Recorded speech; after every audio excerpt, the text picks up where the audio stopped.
Bueno, voy a hacerle la palabra al senador Walker y posteriormente a la senadora Bombal. Bueno, en primer lugar, presidente, compartir la pertinencia de esta iniciativa, valorar el esfuerzo que aquí se ha hecho en un tema bien complejo, pero bien necesario.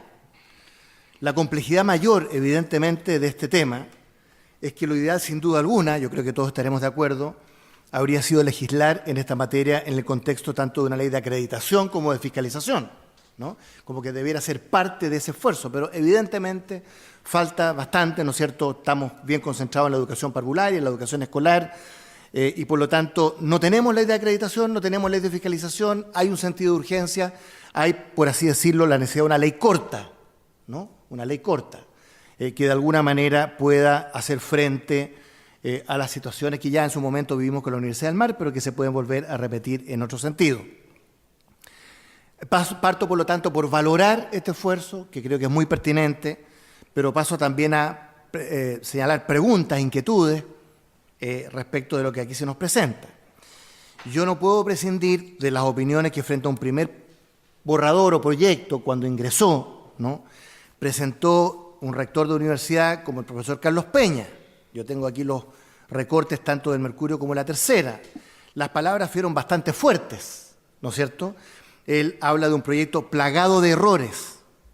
Mi pregunta es, ¿cómo fueron subsanados esos errores, ¿no es cierto?, al final del trámite de la Cámara de Diputados? Habla de que este es un equivalente funcional de una superintendencia, lo que decíamos, pero sin ninguna de las garantías que tendría esta última. Provisto, dice, de las facultades de supervigilar las instituciones de educación superior y sobre la base de causales genéricas, ya me voy a referir a ello, de desproveerlas de toda autonomía, dice, a las universidades, por lo tanto tiene una visión bastante crítica del proyecto. Después, bueno, en fin, habla de que aquí habría normas de rango orgánico constitucional, esto es más bien para el director jurídico. Habla de regulaciones expropiatorias. En fin, el titular de una entrevista dice: el proyecto de interventor es inconstitucional y viola el derecho de propiedad. ¿Para qué voy a seguir, no es cierto? Comillas, el proyecto está inspirado por buenos motivos, pero mal concebido y peor ejecutado. No quiero irme a los detalles, pero todos estaremos de acuerdo que el rector de la Universidad de Portales es una persona respetable, digamos, que valora, dice, la buena intención del ministerio. Pero mi primera pregunta entonces, bueno, si fueron recogidas, acogidas, subsanadas, las cuestiones más bien jurídicas, pero las cuestiones jurídicas aquí son como todo, porque estamos hablando de un administrador provisional y por lo tanto el marco regulatorio de aquello es evidentemente muy importante. Yo tengo una gran inquietud sobre la estructura del proyecto, antes de ir a algunos aspectos más específicos. Es decir, esto del administrador provisional y el administrador de cierre. Yo no quiero ser autorreferente, pero con los senadores Andrés Saldívar y Ricardo Lagos Weber, yo entiendo que lo tuvieron a la vista, presentamos una moción parlamentaria hace un año y medio, que tengo aquí a la mano, en que hablaba de una estructura distinta, ¿no? Hablaba en el fondo de la estructura de administrador provisional, pero más bien de cierre, o sea, pensando en que sencillamente la cosa no funcionó, por así decirlo, y que alguien tiene que hacerse cargo, velando por la continuidad, ¿no es cierto?, sobre todo de los estudiantes, sus familias, etcétera. Administrador provisional, pero con más cara de administrador de cierre. Aquí en el fondo se distinguen entre ambas instituciones. Y creábamos una institución que a mí me parece interesante, insisto, no es que uno se enamore de su idea, que llamábamos la administración delegada. Delegada. ¿Por qué? Porque seamos claros, aquí cuando estamos frente a una crisis de una institución de educación superior, no solo universitaria, ¿no es cierto?, uno tiene que tratar de que esto salga a flote. Y si no sale a flote, bueno, hacer la pérdida e ir al cierre, ¿no es cierto?, velando por la continuidad. Decía el artículo 10 de nuestra moción parlamentaria, que está aquí en la comisión, en los casos que el administrador provisional así lo determine, o sea, suponiendo que ya está el administrador provisional, podrá convocar a instituciones de educación superior que cumplan las exigencias que se refiere al artículo siguiente para que asuman la administración delegada de la institución de que se trata.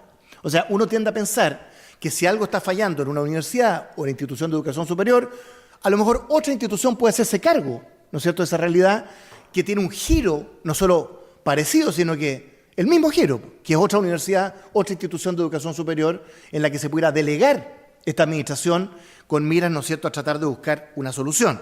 Entonces, primera pregunta, ¿hasta qué punto segunda pregunta, ¿no es cierto? ¿Hasta qué punto se justifica esto del administrador provisional separado del administrador de cierre?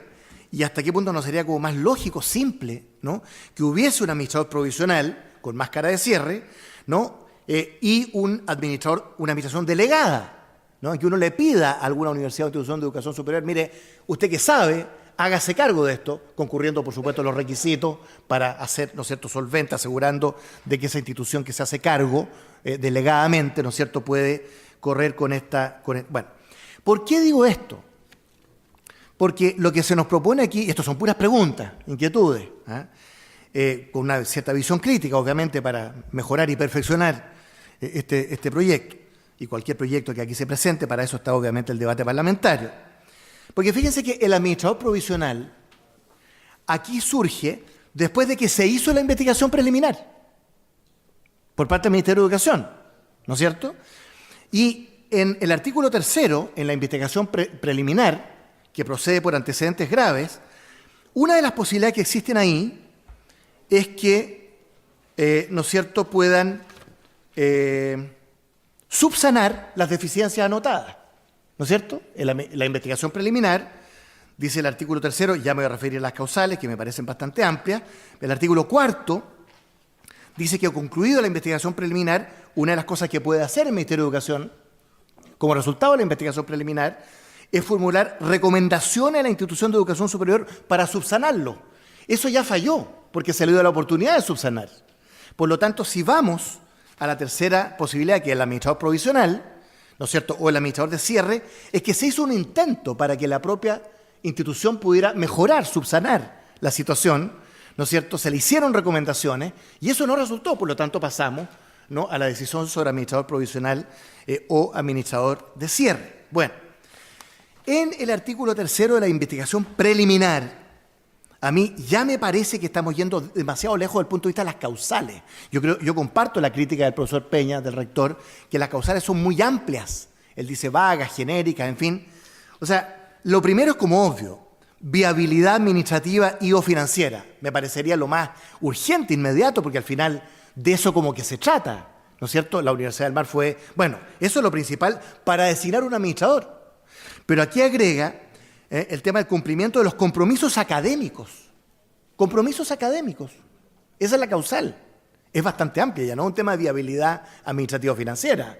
O sea, entrar a juzgar si está cumpliendo o no los compromisos académicos, ahí el profesor Peña empieza a decir, mire, ¿dónde está la autonomía y la libertad académica? Porque es un juicio bien complicado, ¿no es cierto?, los objetivos académicos. Yo entiendo la viabilidad administrativa financiera, pero compromisos académicos.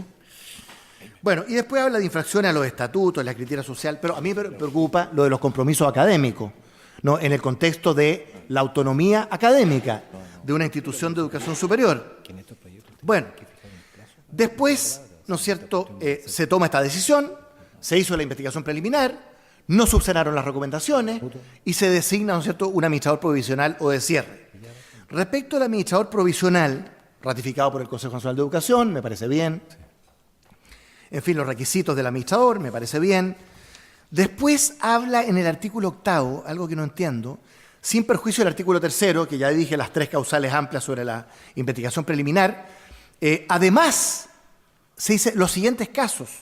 Y dice, se encuentra en riesgo el cumplimiento de los compromisos académicos. Pero eso no es además, eso ya estaba en el artículo 3. O agrega la viabilidad administrativa o financiera. No hay nada nuevo de además, eso ya estaba, ¿no es cierto? O sea, habría que ratificar en el fondo que son esas causales. O sea, haga imposible la mantención. Bueno, eso tiene bastante que ver con viabilidad administrativa o financiera. Estoy en el artículo 8, lo que aquí se dice. Bueno, y ahí las cosas que se pueden hacer, habla un reglamento para aquello, etc. Fíjense que este administrador provisional, voy ahora al artículo 9, inciso 2 final, puede considerar incluso, comillas, la reestructuración de la respectiva institución, cierre comillas, la reestructuración de la respectiva institución. Antes hablábamos de los objetivos académicos. O sea, esta es una tremenda facultad. ¿Qué significa reestructurar la institución? O sea, me parece una especie de reingeniería muy... Bueno, parte final del inciso 2 del artículo 9. ¿Ah? Pero no solo eso. Fíjense que este administrador provisional va a tener un consejo triestamental consultivo, en que democráticamente profesores, alumnos y administrativos van a elegir. O sea, perdónenme, la administración tiene que ser muy rápida, muy eficiente. No puede estar en consulta con los alumnos, profesores, administrativos, un consejo triestamental que tiene que ser elegido democráticamente. O sea, ¿de qué administración provisional estamos hablando? ¿Por qué digo esto? No estoy consultivo, pero elegido democráticamente. Porque yo tengo el temor, esa es mi observación de fondo, estoy en la etapa pregunta y estoy terminando. Yo lo que quiero evitar, por su intermedio, presidente, en un proyecto como este, es que más que administración esto sea intervención. Y se parece bastante a intervención cuando uno puede reestructurar la institución, revisar el cumplimiento de los objetivos académicos. O sea, yo creo que ya nos separamos a la cuadra del artículo 10 de lo que es un administrador provisional. Miren lo que viene ahora, inciso segundo, artículo 10. Puede ser hasta 4 años. 2 años prorrogables, o sea, 4 años de administración provisional. ¿Qué tiene eso de provisional? Si esto tiene que ser mucho más rápido para tratar de evitar que esto termine, quiebre, haya discontinuidad.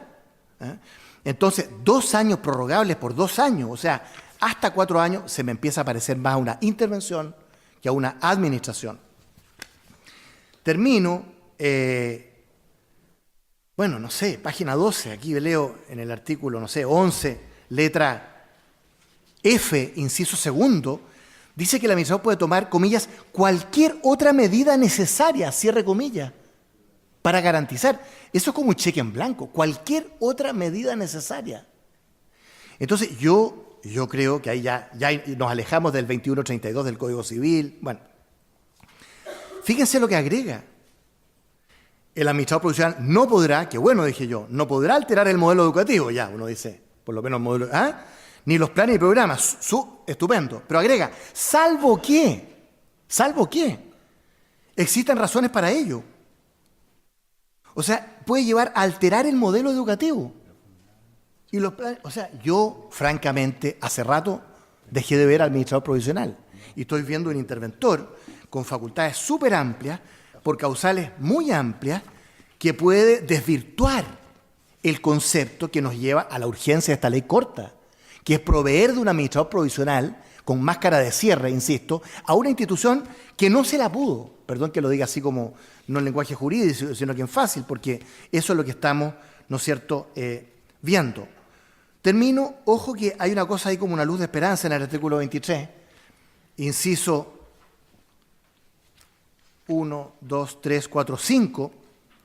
Digo una luz de esperanza porque se parece a lo que nosotros sugeríamos con Andrés Saldívar y Lagos Weber de la idea de la administración delegada en alguna otra universidad, cuando dice, para efectos de lo señalado en el presente artículo, el administrador de cierre podrá suscribir convenios con alguna de las universidades pertenecientes al Consejo de Rectores. Eso lo encuentro interesante, pero digámoslo desde el principio, una administración delegada. O sea, ¿para qué nos saltamos todo esto? Ya estamos en el de cierre.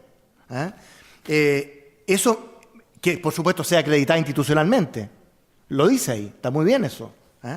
Entonces, yo creo, presidente, con esto termino, que aquí nos fuimos complicando de manera muy innecesaria y que esto se fue ampliando desde el punto de vista de las causales, muy amplias, los plazos muy extendidos, hasta 4 años, ¿no? Bueno, y, insisto, está el tema de esto del quórum. Pareciera ser que esto lo dice el propio rector Peña, requeriría quórum calificado, en fin. Y muy importante, yo creo que habría que considerar, por su intermedio, presidente, algún tipo de recurso judicial. O sea, está en la envergadura de esta administración. Ojalá lo mantengamos siempre en el órgano administrativo, pero aquí hay una institución administrada, intervenida. Hay derechos de terceros.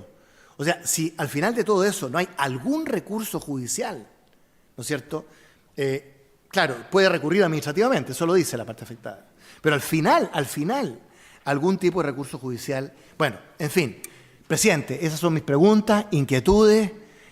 Yo tiendo a pensar que esto va mucho más allá de un administrador provisional que tiene bastante cara de intervención y que nos fuimos por un sendero, un camino muy, muy complejo y yo creo muy dudoso en estos aspectos.